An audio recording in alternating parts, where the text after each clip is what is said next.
J'avais le goût de vous partager une recette sans recette pour passer des œufs. Parce que quand on a des poules, ben on a beaucoup d'œufs. Alors, comme j'adore cuisiner et m'inspirer de plein d'affaires weird, j'ai pas de recette à vous proposer. Fait qu'essayez pas d'attendre, de regarder dans les commentaires, en dessous du lien YouTube à quelque part. Vous trouverez pas la recette. J'en écris pas. Ça me tente pas d'en écrire. J'ai juste le goût de vous partager comment ça peut être facile de cuisiner avec des cocos. Fait que là, je regardais ça un petit peu dans ma cuisine, puis j'avais plein de cocos à passer. Puis on en mange relativement beaucoup. Donc, avant de staffer tout ça, je vais écraser mes cocos pour faire de la place parce que je vais avoir besoin de coquilles. Puis là, dans le fond, mes œufs, il y en a qui sont sales parce qu'ils viennent de sortir du poulailler, puis je les mets pas dans le frigo, mais je les passe. Donc, ici, on va avoir une douzaine d'œufs au global à passer que je vais mettre dans le blender parce que ça va juste être plus facile. Puis, j'ai une petite poule qui fait des œufs avec des petites coquilles molles. Fait que des fois, ils ont des petites craques. Puis, je passe ça rapidement. Ça m'évite de les laver, de les taponner. Puis, ça me permet de les utiliser.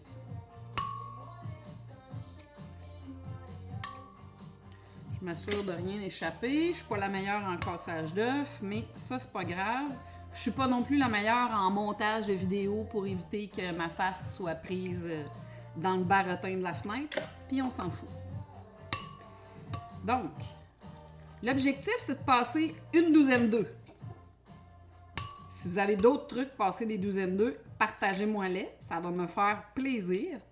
J'adore ce genre de repas, pas trop compliqué, qui me permet de passer beaucoup de coco. Donc, une douzaine d'œufs, c'est réglé. Ceux qui regardent autour dans la cuisine, ben, pour les plus curieux puis ceux qui me connaissent moins, j'ai une amie qui m'a offert ça récemment. Puis j'ai trouvé ça très, très, très adapté à ma réalité de ma cuisine ici.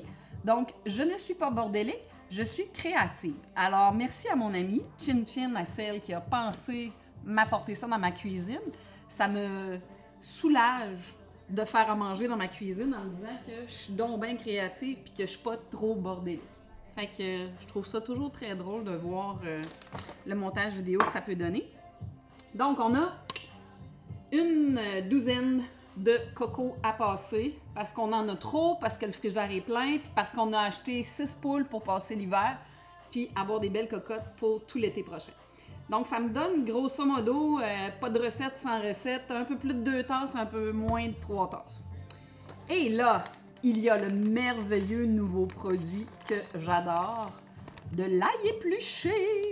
Alors, chez Maxi, chez Provigo, on a ça pour environ 3 $. Ça vient pas de la Chine, c'est agréable. L'autre fois, ça venait de l'Ontario, puis celle-ci vient de... Ah ben tabarnouche! On est de retour avec de l'ail de la Chine. Ah merde! Alors, prochaine fois, je me méfierai. On en met une belle pochetée. Puis là, je vais aller mettre ça au mixeur. Fait que, pendant ce temps-là, regardez pas le bordel qui traîne derrière moi. Je vais venir chercher mon couvert. Puis, je vais mettre ça ici. Une petite seconde.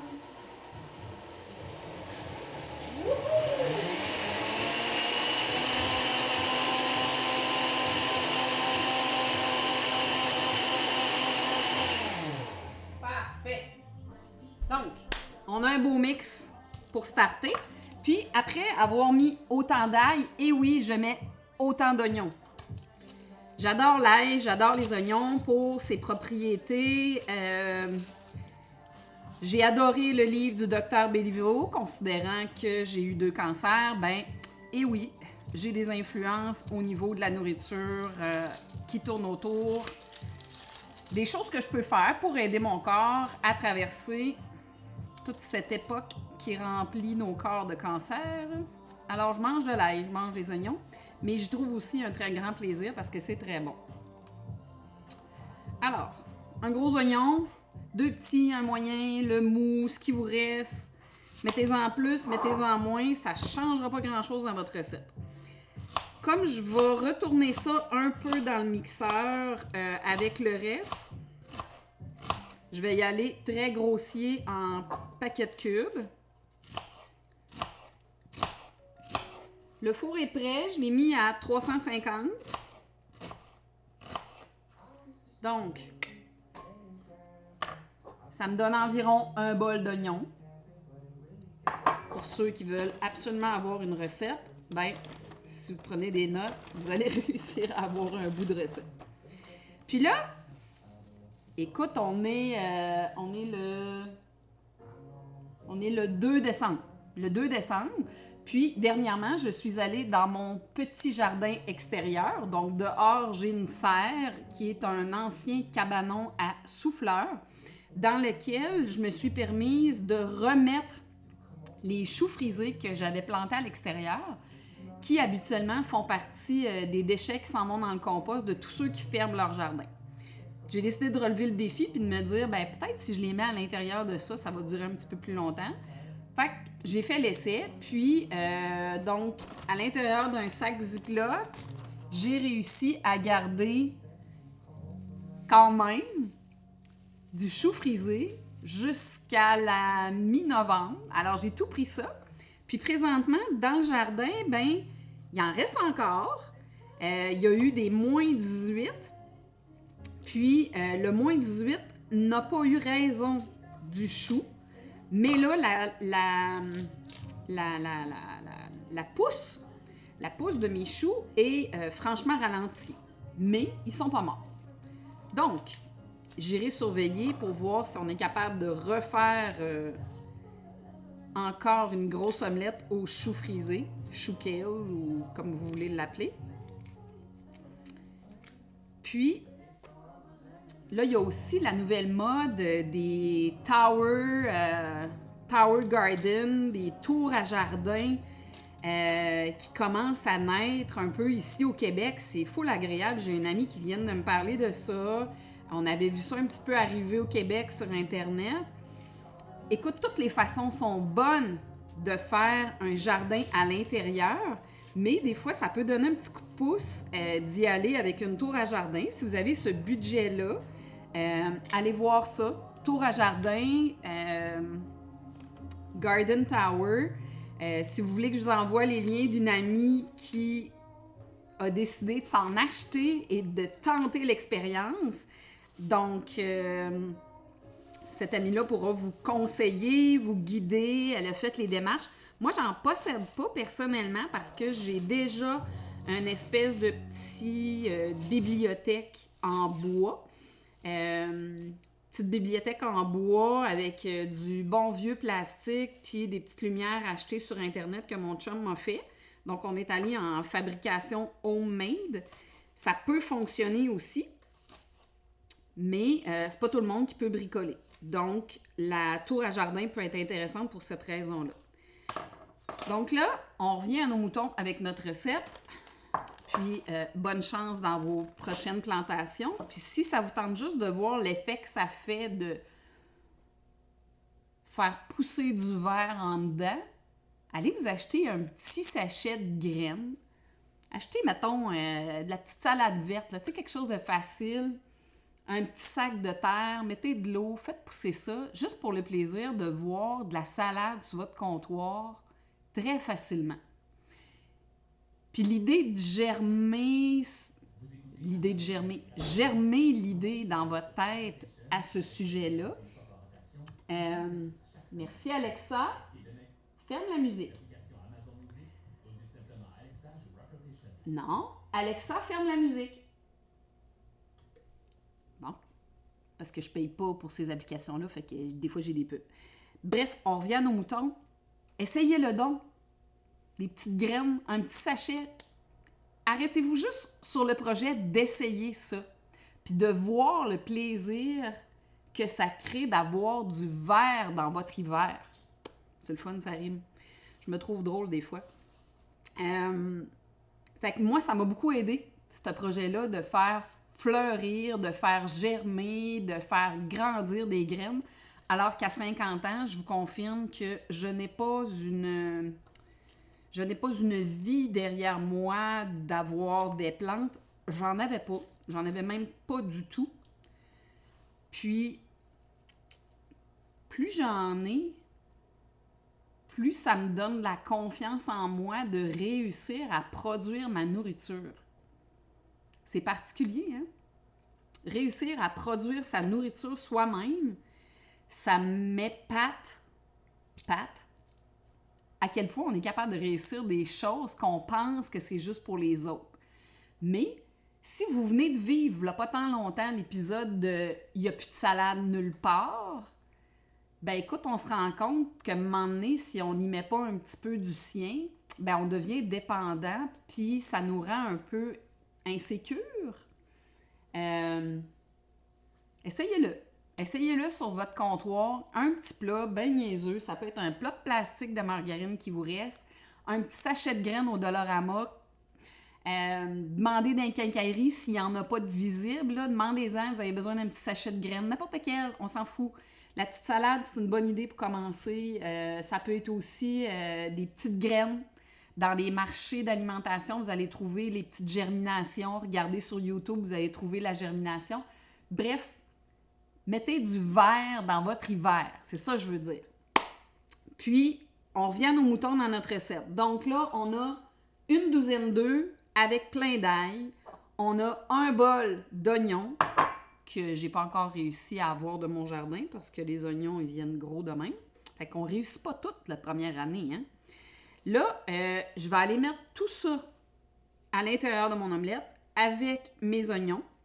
Puis, je vais mixer un petit peu. Je vais apporter le mixeur ici, ça va être plus chouette. Je vais pouvoir vous parler en même temps. Puis, vous allez moins voir mon bordel derrière moi. Ce qui est plutôt gênant. Mais non, je suis créative. Bon, la coccinelle, on va lui donner une débarque. Donc, dans les œufs, là, il y a une petite réflexion entre je veux pas des petits mini morceaux de chou, puis je veux pas des petits mini morceaux d'oignon. Fait que je pense que je vais mettre tout ça là-dedans. Hey, c'est peut-être chouette si vous pourriez voir. Hein? Tu sais, comme les petites madames qui font des beaux vidéos toutes bien montées, puis qui sont toutes bien organisées. Là. Ben, moi, c'est pas le cas. Fait que, voilà les oignons. Ça veut dire que ça rentre encore. Je peux faire de la place. Puis, voilà le chou. Bon. Ben oui, Pat. Il y en a trop. Est-ce que c'est grave? Yipelaï! Oh que non. Il se passera rien de mal. Bon. Je répète dessus pour ceux qui ont le goût de prendre des notes. Une douzaine d'œufs. 6-7 gousses d'ail ou selon votre goût. Un gros oignon ou ce que vous avez à passer dans votre frigidaire. Du chou kale ou des épinards, ça aurait pu être du chou cavalier, ça aurait pu avoir un petit peu de piment. Hey oui, j'ai un beau piment à passer là-dedans. Parce qu'il est trop mou. Il est trop mou, le petit piment. Tu sais, un petit piment, là, qui est comme ça, là. Je sais pas si on voit bien. Tu sais, qui a une petite pleure un petit peu molle, là. Des petits mignous, là. Pas des petits mignous. Non, il n'y a pas de petits mignous. Il est juste mou. Donc, lui, je ne vais pas le passer dans le blender parce que ça va faire vraiment dégueu. Mais, je vais m'assurer que je le mets en mini morceaux. Ouais, en mini morceaux, ça va être chouette. Le compost. Et oui, je fais du compost. Des fois, ça pourrit dans le plat. Des fois, je réussis à le mettre dehors au bon moment. C'est pas grave. L'essentiel, c'est l'intention. Puis je pense que moi, ce que j'ai le goût de vous partager, c'est que c'est pas toujours parfait comme dans les revues ou que c'est pas toujours parfait comme dans les montages où est-ce que le monde font de la bouffe puis que tout est prêt, tout est préparé. Dans ma cuisine, c'est pas comme ça. Fait que je sais pas dans la vôtre, mais moi, dans la mienne, c'est pas comme ça. Donc, ici, je finis de préparer mon petit piment mou. Puis, petit piment mou, on va y faire de la place comme ça. Ensuite de ça, avant de partir ça serait peut-être chouette que je mette un peu d'amour. Je viens de penser à d'autres choses. Il faut que je passe là-dedans. Donc, ici, j'ai un peu de lait d'avoine que j'ai fait maison l'autre semaine. Puis, il faut le passer. T'sais, regardez, il y a comme une petite onctuosité, là. Puis ça, ben, ça va permettre d'éclaircir un petit peu le coco pour que ça fasse pas une quiche qui est trop dense. Puis, oui, je mets plein d'eau. Je mets plein d'eau pour sauver le reste de mon lait d'avoine qui est dans mon bol. Puis, ça va marcher pareil. C'est ça l'affaire. Fait que c'est un peu ça le concept de papousse sans recette, sans recette. Il n'y a pas toujours toute l'idée en arrière de la recette. Donc là, du poivre. C'est vraiment trop chouette qu'il y en ait un peu partout. Puis mon chum, ben, il aime bien ça. Donc, on met du poivre. Puis, on a la chance d'avoir au Dollarama, même si je ne suis pas un amateur de Dollarama, ce beau petit sel-là que j'adore. Au lieu du bon vieux sel là, qui n'a plus de minéraux et qui n'a plus rien. Oui, il y en a qui vont me dire qu'il y a une raison en arrière de tout ça. Je comprends. Mais là, malgré mes recherches, malgré tout ce que je lis, vous ferez les vôtres, mais je préfère avoir du gros sel concassé ou du sel de mer ou du sel, le beau sel que j'avais ramené d'Hawaï, du beau sel noir. Donc, du sel, du poivre, puis qu'est-ce qui est le fun dans une petite omelette, c'est qu'on peut mettre des choses qu'on penserait pas. Fait que là, je vais y aller avec, je le cherche, ici. Je m'étais acheté un beau petit pot de cayenne. On peut pas en mettre énormément, mais j'oserais dire une belle pointe de couteau. Hein? Petite omelette avec un petit peu de cayenne, ça va être bon. Puis, donc je pense que ça, c'est quand même une bonne base. Fait qu'on va y aller avec ça, ça va être relativement simple à retenir. On fait du bruit.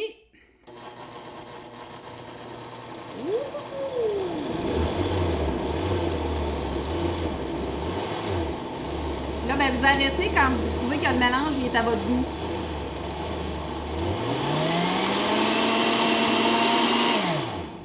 That's it.